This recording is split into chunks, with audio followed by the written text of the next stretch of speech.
Welcome back to my channel. और आज हम जो हैं हिंदी साहित्य से संबंधित जो है एमसीक्यूज़ करेंगे। ये प्रीवियस ईयर के एमसीक्यूज़ है और ये UGC net TGT PGT exam assistant professor या फिर आप कोई भी अदर एग्ज़ाम कर रहे हैं, चाहे वो यूपी में हो या फिर हरियाणा में हो, तो आप हरियाणा प्रोफेसर के लिए जैसे अप्लाई करते हैं तो भी उसमें आपको ये क्वेश्चंस काफ़ी हेल्प करेंगे। अगर आप यूपी में असिस्टेंट प्रोफेसर के लिए कर रहे हैं तो भी आपको ये हेल्प करेंगे, क्योंकि हिंदी साहित्य तो सेम ही रहेगा।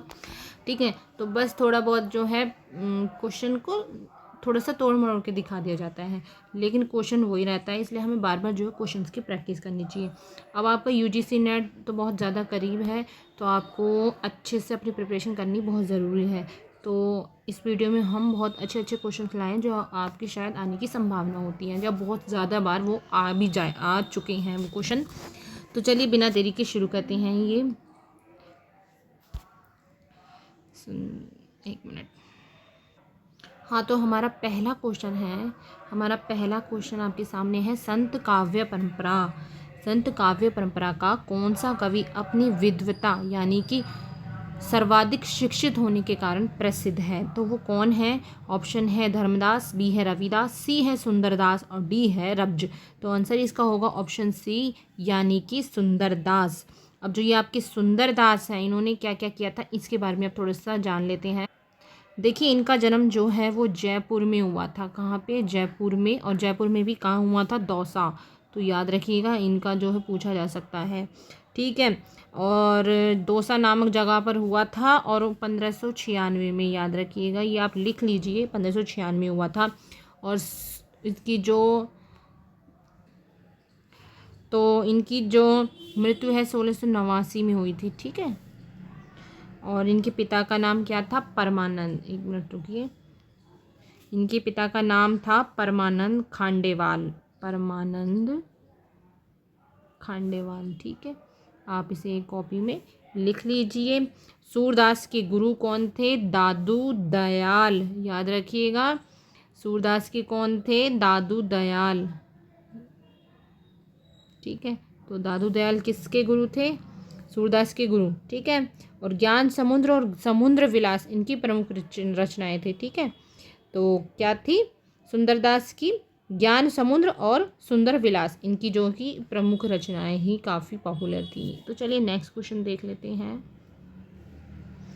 नेक्स्ट है कबीर कूता राम, मुतिया मेरा नाव, गले राम की जेवड़ी, जिच खींचे तित जाऊं।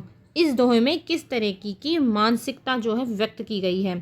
तो ऑप्शन है आत्मसमर्पण की, बी है मान की, सी है दीनता की और टी है कुंठा की।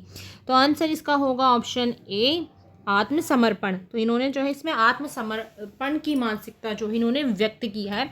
और इन्होंने जो प्रस्तुत दोहा किया है ये भक्ति काल के निर्गुण काव्य धारा के प्रति ये कवि जो है कबीरदास द्वारा रचित ये आपकी दोहा है। और कबीर जो है अरबी भाषा का शब्द है, याद रखिएगा, कबीर जो है वो अरबी, ठीक है, कौन सी भाषा?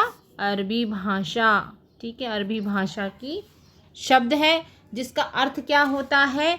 उसका अर्थ होता है महान। ठीक है, आप लिख लीजिए इसे, इसका अर्थ क्या होता है? महान या फिर श्रेष्ठ। ठीक है, या फिर श्रेष्ठ।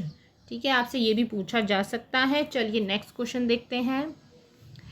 कबीरदास जी ने अपने रहस्यवादी और दार्शनिक विचारों की व्याख्या किसमें की है? ऑप्शन है रामायणी, बी है सबद, सी है साखी, डी है कबीर पंथ। तो इसका आंसर क्या हो जाएगा? इसका आंसर होगा ऑप्शन ए यानी कि रामायणी।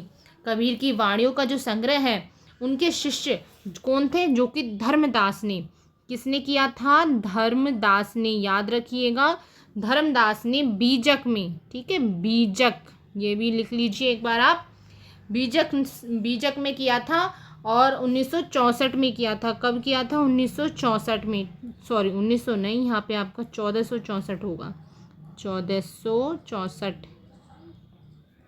ठीक है, बीजक के भी 3 भाग हैं। ठीक है, कौन कौन से हैं? बीजक के 3 भाग लिख लीजिए, साखी, ठीक है, साखी, सबद, ठीक है, और रामायणी। ठीक है, ये 3 भाग याद रखिएगा। फिर कबीर जो थे, रामायणी में कबीर ने जो है रहस्यवादी और दार्शनिक विचारों को उसमें जो है संकलित किया था। और रामायणी में जो है उन्होंने चौपाई छंद उन्होंने जो है इसका यूज़ किया था। ठीक है, तो चलिए नेक्स्ट क्वेश्चन देख लेते हैं हमारा। नेक्स्ट है कि कबीरदास की भाषा कैसी थी। ऑप्शन है सदुक्कड़ी, बी है खड़ी बोली, सी है अवधी और डी है अपभ्रंश। तो आंसर इसका होगा ऑप्शन ए सदुक्कड़ी। ये बहुत बार पूछा गया है ये क्वेश्चन। ठीक है, कबीरदास की जो भाषा है उसको सदुक्कड़ी, पंचमेली, खिचड़ी आदि नामों से भी जाना जाता है। ठीक है, इन नामों से जाना जाता है। कबीरदास ने जो है पूरे देश में भ्रमण किया था और उन्होंने जो है औपचारिक शिक्षा भी नहीं पाई थी तब तक। और देश में उन्होंने जो अलग अलग भागों की भाषा जो है कबीरदास की यहाँ आकर मिश्रित हो गई थी। ठीक है, तो आचार्य हजारी द्विवेदी जी ने जो है कबीरदास को क्या कहा है, भाषा का डिक्टेटर कहते हैं। कौन कहते हैं? हजारी प्रसाद द्विवेदी कबीरदास को क्या कहते हैं? भाषा का डिक्टेटर। याद रख लीजिए, ये आप नोटबुक में नोट भी कर सकते हैं। नेक्स्ट क्वेश्चन देखते हैं। नेक्स्ट है पाहन पूजे हरि मिले तो मैं पूजू पहाड़। यह उक्ति किसकी है? ऑप्शन ए है रस खान, बी है रहीम, सी है मलुकदास, डी है कबीरदास। तो इसका आंसर होगा ऑप्शन डी यानी कि कबीर। ठीक है, और आपकी जो पाहन पूजे हरि मिले तो मैं पूजू पहाड़, ये उक्ति भक्ति काल की निर्गुण धारा के अंदर आती है, वो भी ज्ञानाश्रय शाखा के कवि कौन थे? कबीरदास। ठीक है, और डॉक्टर बच्चन सिंह इनके बारे में क्या कहते हैं कि हिंदी भक्ति जो है, हिंदी भक्ति काव्य का प्रथम क्रांतिकारी पुरस्कर्ता कौन है? कबीर। किस चीज का? कि हिंदी भक्ति काव्य का प्रथम क्रांतिकारी जो पुरस्कारकर्ता कौन है? कबीर है। कबीर की वाणी का संग्रह 1464 में मैंने आपको बताया था अभी। और उनके शिष्य कौन थे? धर्मदास ने बीजक नाम में किया था। ठीक है, किसमें किया था? बीजक नाम से किया था। चलिए नेक्स्ट क्वेश्चन देख लेते हैं। नेक्स्ट है निम्नलिखित में से कौन निर्गुण भक्ति धारा का कवि नहीं है? ऑप्शन है ए नानक, बी है जायसी, सी है मीरा या डी है कबीर। आंसर इसका होगा ऑप्शन सी यानी कि मीरा। ठीक है, मीरा जी जो हैं वो क्या हैं? वो सगुण भक्ति धारा काव्य धारा की हैं। ठीक है, वो कृष्ण भक्त हैं, याद रखिएगा। और वो मीरा भाई जी ने जो है श्री कृष्ण की उपासना प्रियतम रूप में करी थी, पति के रूप में करी थी। तो मीराबाई की भाषा जो है वो राजस्थानी मिश्रित ब्रज भाषा है, याद रखिएगा। और जायसी जो है भक्ति काल के निर्गुण काव्य धारा की सूफी प्रेम मार्गी शाखा के प्रमुख कवि हैं। ठीक है, तो सब अलग अलग हैं और इनकी रचना जो थी पद्मावत थी। ठीक है, जायसी की। और गुरु नानक देव और कबीर जो हैं ये दोनों निर्गुण काव्य धारा के संत काव्य के प्रसिद्ध कवि हैं, याद रखिएगा। चलिए नेक्स्ट देखते हैं। निम्नलिखित में से कौन सिख संप्रदाय के प्रवर्तक थे? ऑप्शन ए है गुरु अर्जुन देव, बी है गुरु अंगद जी, सी है गुरु नानक देव जी और डी है गुरु गोविंद सिंह। तो इसका आंसर क्या होगा? ऑप्शन सी यानी कि गुरु नानक देव जी। ठीक है, क्या आंसर है इसका? गुरु नानक देव जी। और इनकी जो रचनाएं थी, ये रचनाएं आप लिख लीजिए। जपू जी, आस दीवार, सोहिला गुरु ग्रंथ साहिब में संकलित हैं। ठीक है, जपू जी में नानक जी के दर्शन का सार तत्व है। ठीक है, याद रखिएगा। चलिए नेक्स्ट क्वेश्चन देखते हैं। नेक्स्ट है निम्नलिखित में से मलुकदास की रचनाओं के नाम बताइए। ऑप्शन ए है मृगावती, बी है सुंदर विलास, सी है बीजक, डी है रतन खान। तो इसका आंसर क्या होगा? इसका आंसर होगा ऑप्शन डी यानी रतन खान। रतन खान जो है मलुकदास की है। और आपकी जो ये मृगावती है, ये मृगावती किसकी है? कुतुबन। ठीक है, कुतुबन। ठीक है, कुतुबन है। और सुंदर विलास जी की कौन सी है? सुंदर दास, याद रखिएगा, सुंदर दास। और अगले हमारे क्या रह गई हैं? बीजक की किसकी है ये रचना? कबीर दास की, याद रखिएगा, कबीर दास की है।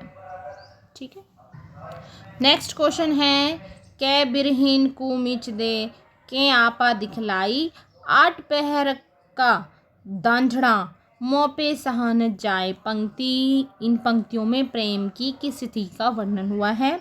ऑप्शन ए है विरह की अतिशयता, बी है प्रेम की सामान्य स्थिति, सी है प्रेम की निष्ठुरता और डी है उपालंभ। तो इसका आंसर क्या होगा? ऑप्शन ए विरह की अतिशयता। ठीक है, तो ये कबीर दास जी की पंक्तियां हैं जिनमें इन्होंने प्रेम विरह की जो है बात की गई है। और कबीरदास भक्ति काल के जो हैं प्रमुख कवि हैं। कबीरदास का जन्म 1398 में हुआ था। कब हुआ था? 1398 में। और इनकी मृत्यु हुई थी 1518 में हुई थी। याद रखिएगा। कबीर की वाणी का संग्रह उनके शिष्य किसने? धर्मदास ने। मैंने अभी कई बार बता दिया है आपको ये बात। बीजक नाम से किया है। ठीक है, बीजक नाम से किया है। तो ये थे आज की क्वेश्चन। आपको कैसे लगे हमें कमेंट बॉक्स में ज़रूर बताइएगा। मिलते हैं नेक्स्ट वीडियो में। और आपकी तैयारी कैसी चल रही है ये भी हमें ज़रूर बता सकते हैं। तो चलिए मिलते हैं नेक्स्ट वीडियो में।